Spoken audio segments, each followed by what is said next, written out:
benefiting from the professional connections of your parents. So you must be the idle one, right? No. Children too. Why did he release my child from your judgments? How did someone like you manage to enter into a marriage? What underhanded tactics did you employ? My mother-in-law and sister-in-law never warmed up to me, consistently tossing sarcastic comments my way and spreading baseless rumors about me. It was undeniably draining. I'm Karen Williams, 35 years old, married for 7 years to John, who is about to turn 37. Following my father's passing 6 years ago, we relocated to a new home, where we've been cohabiting with my mother. The three of us together. John is caring, and he has built a harmonious relationship with my mother, creating a tranquil and satisfying home life for us. Nevertheless, my professional journey has been a roller coaster, bringing about significant stress. Initially, right after college, I joined my father's company, where he held the CEO position, as a way to find my footing. However, upon careful self-reflection regarding my skills and interests, I realized it wasn't the right fit for me, prompting a change in my career path. Although it was a challenging decision in the first year of my marriage, looking back now, I'm relieved I made the switch. I have two brothers, both of whom opted to work in our father's company. Considering my mother's presence there as well, it felt almost inevitable that I would follow suit eventually. Given the company's specialization in electrical engineering, I pursued and earned my degree in that field before joining my father's business. With my entire family employed in the same place, I never questioned that this was where my future belonged. The initial phase wasn't without its challenges. There were whispers about me getting the job solely because of my father, rumors that, while anticipated, were nonetheless hurtful. Once my colleagues learned of my familial connection to the CEO, a noticeable distance emerged, and I often felt excluded. Despite my diligent efforts, my hard work was consistently viewed through the lens of riding on my parents' coattails, leading to frustration. My brothers encountered similar talk, but managed to validate themselves through their skills. Determined not to lag behind, I toiled hard to debunk the misconceptions and gradually ascended the success ladder. Despite being the CEO's daughter, my boss, who assessed our work performance, didn't cut me any slack.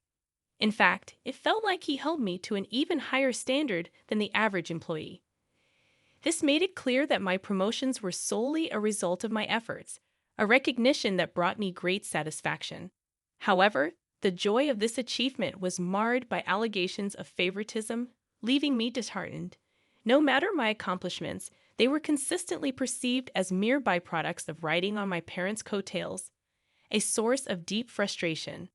3 years into my tenure at the company, I met my husband. As our relationship blossomed, I found myself facing disdain from some female colleagues. He worked for a company that collaborated with my father's, earning admiration for his competence and amiable personality. His substantial income only added to his allure in the eyes of many. Our paths had crossed even before we encountered each other at work. I frequently spotted him at the bookstore and library I frequented, leading to casual conversations. The coincidence of meeting at work surprised both of us. Our shared love for reading quickly blossomed into a relationship, triggering jealousy and gossip among my coworkers. Throughout our relationship, I got acquainted with my husband's family, but my mother-in-law and sister-in-law harbored a dislike for me. Their snide remarks were a regular occurrence when my husband and father-in-law were out of earshot. Having a job is a breeze for you, thanks to your father. It must be delightful to live a life without challenges. They firmly believed that I sailed through life on the coattails of my parents' achievements, enjoying a generous salary solely because of their success. Yet my father would never hire someone lacking the necessary skills, even if it were his own child. While he is a family-oriented and kind-hearted individual, he maintains a strict separation between personal and business matters. In the professional realm, he never shows favoritism just because I'm his daughter. My employment was contingent on having the requisite skills. I hold deep respect for my father's capabilities as a CEO, and I find it disheartening when others unjustly criticize his judgment. However, when I express this sentiment, my mother-in-law remains unmoved. Similarly, my sister-in-law persistently takes digs at me for supposedly riding on coattails, displaying resentment toward the close relationship I share with my husband. How on earth did someone as unremarkable as you manage to tie the knot? What kind of tricks did you play? My sister-in-law, seemingly even more bothered by me, probably due to her fleeting relationships, can't fathom how I ended up happily married to my husband. My sister-in-law, always impeccably dressed in what appears to be high-end fashion, undoubtedly catches eyes. However, her sharp personality appears to be a stumbling block in sustaining lasting romances. Later, I discovered that my sister-in-law attended the same college as my brother and had once confessed her feelings to him, only to be rejected. During a family gathering, they recognized each other, and when I asked my brother about her, he shared this tale. As his sister, I could proudly attest that my brother is earnest, hardworking, considerate of others, and has a keen interest in fashion. Perhaps that's why he was quite popular with the ladies. Knowing that my brother was such a man, my sister-in-law appeared to channel her frustration from his rejection, intensifying her harsh attitude. In response, I consciously kept my distance during moments with just my mother-in-law and sister-in-law. Furthermore, whenever I visited my in-laws and shared tea, it carried an off taste, as if something had been added. Though not visually apparent, it seemed my mother-in-law was purposefully serving me unpleasant food as a form of harassment. Initially, I dismissed it as my imagination, but when I caught her smirking maliciously and mocking me for my inability to appreciate the taste, I realized it was intentional. Their demeanor consistently turned sour or mean whenever I presented a friendly face in front of others. Consequently, I learned to navigate around them to avoid their snide remarks. When it came to the food served at my in-laws, I politely consumed as little as possible to prevent being perceived as rude. As for whether I lived happily after marrying my husband, the answer is not quite. Despite a good relationship with my husband, marriage brought about an escalation in workplace gossip compared to our dating days. The negativity at work intensified, and coupled with the ongoing harassment and sarcasm from my mother-in-law and sister-in-law, I found myself gradually losing my spirit. While I found fulfillment in my work, the toxic environment made me question its acceptability. Contemplating my future became a recurring theme, especially when my father passed away, and my brother assumed the role of CEO, sparking gossip about me being the CEO's sister. The shock of losing my father shattered my spirit, and I felt incapable of continuing at the company. Despite always envisioning a career at my father's company, I hadn't considered what type of job I might pursue next. Years of enduring gossip and sarcastic remarks had taken a toll on my self-esteem, reducing me to tears at the slightest provocation. Confused by my involuntary tears and unable to pinpoint the source of my sadness, I felt utterly lost. Witnessing my emotional state, my mother and husband expressed genuine concern and provided unwavering support. With their assistance, I gradually began to heal and sought guidance from my mother about charting a new path for the future. I've been contemplating trying a different job, but I don't think I possess any particular skills. Is there anything suitable for me? I expressed my thoughts, feeling a wave of despondency, convinced I had little to offer, as I asked my mother in a disheartened tone. To my surprise, she responded, "Karen, you've always had a passion for reading and writing stories, haven't you? I believe a job involving writing would be well suited for you." Her words triggered a recollection. It was true. I had always been an enthusiastic reader, excelled in liberal arts subjects during my school days, and actively participated in the literature club, where I found joy in writing novels and poems. The memories of those times filled me with a sense of happiness. I still cherished reading books to this day. Encouraged by my mother's insight, I began seriously considering a career in writing. Upon introspection, I acknowledged that a career in electrical engineering wasn't the right fit for me. My mother had consistently urged me to choose a job I loved since my student days. However, I failed to grasp it back then. It seemed my mother understood me better than I understood myself. With newfound clarity, I decided to embark on a fresh journey and set my sights on becoming a novelist, beginning my career in writing. Nonetheless, as a novice, finding work proved challenging, and I found myself depleting my savings every day while diligently facing my computer, immersed in writing. In the initial stages, my motivation stemmed from proving others wrong, but now my efforts are driven by a desire to fulfill my own aspirations. Despite the obstacles, I derive more satisfaction from the process. I invest more hours in crafting stories than I did during my tenure at a company, dedicating the majority of my day to the creative process. Over time, my income grew, reaching the point where, by the second year, I matched the salary of an average office worker. Though less than my previous earnings in the fourth year, one of my novels received an award and was published. This led to a contract with a publishing house, establishing a consistent flow of work. By the fifth year, a hit novel catapulted my earnings beyond my husband's substantial salary. Subsequently, my work transitioned into adaptations for comics and dramas, keeping me occupied while ensuring a steady income. The journey has been challenging, but as a novelist, I now realize that my previous occupations were not well suited for me. However fitting the role of a novelist may be for me, reaching this point wouldn't have been possible without the substantial support from my mother and husband. Regrettably, my mother-in-law and sister-in-law, upon learning of my novelist endeavors, preemptively dismissed my chances of success and began making disparaging comments, insinuating that I was merely relying on my husband. The comments took a turn for the worse after my father-in-law's passing.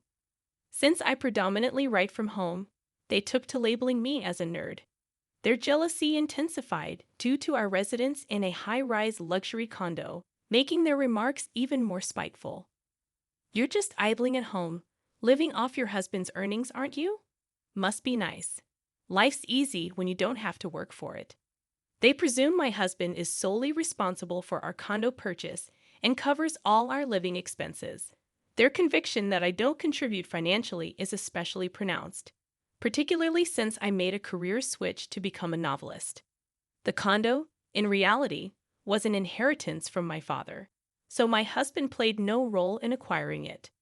The impressive amenities within the building practically eliminate the need for me to venture outside, further fueling their misconception that I'm a recluse. However, I share the living costs with my husband, a fact I've clarified multiple times. Despite my explanations, they persist in believing that my husband covers all expenses. Their comments persist behind my husband's back, and I endure it, despite the stress it brings. On top of that, they make insensitive remarks about my decision not to have children, a topic that first emerged when I turned 30, and has since become tiresome. Now, at 35 and still childless, I find myself growing concerned. Two individuals have made me uncomfortable, dismissing my work explanations and opting instead for insults. In response, I discreetly sought advice from my mother and husband.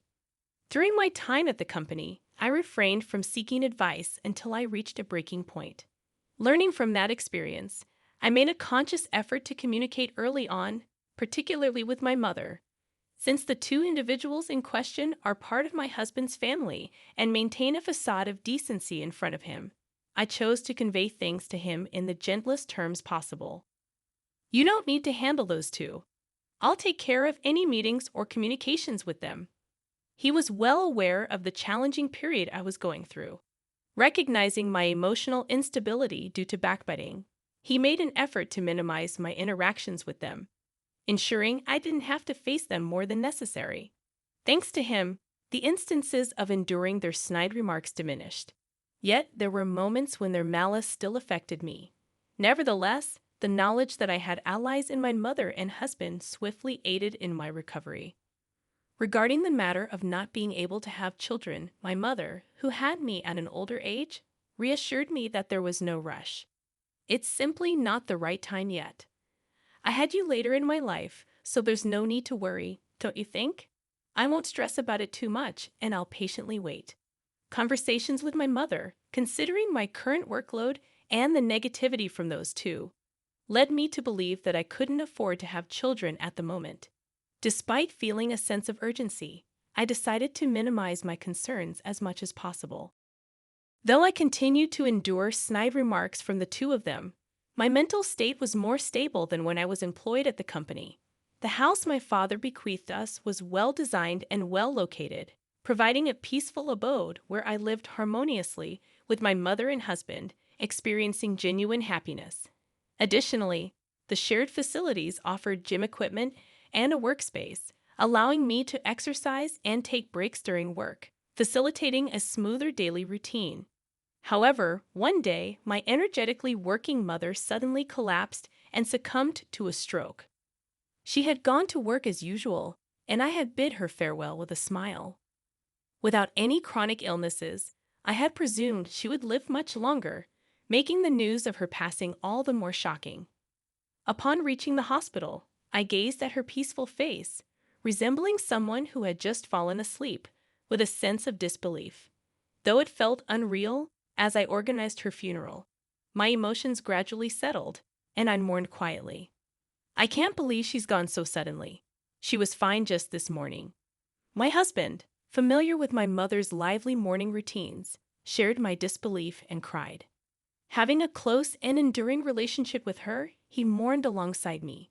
Despite our sorrow, we prepared for the wake and funeral, managing the reception as acquaintances came by to offer condolences. Witnessing the outpouring of love for my mother brought me solace during a difficult time. My mother-in-law and sister-in-law arrived, and perhaps because they were in the company of my husband, they maintained a somber demeanor. However, when my husband was occupied with others, they leaned in to whisper, "With your mother gone, it's going to be tough from here on out. And since we're family, we don't need condolence money, right? Don't worry, I won't give a dime to someone who's just a gold digger." Their insensitivity at such a time left me appalled. Not only were they stingy about the condolence money, but they also mocked me, claiming I had been too dependent on my mother for my age. While I felt anger towards them, I began to consider that directing my energy towards getting mad at them was futile. My husband, on the other hand, grew increasingly infuriated by their audacious behavior. "If you're planning to sell the family home, why wouldn't you discuss it with me? It's your decision, so if there's no house, that's not my problem." He categorically refused, and realizing they couldn't persuade him, they audaciously turned to me.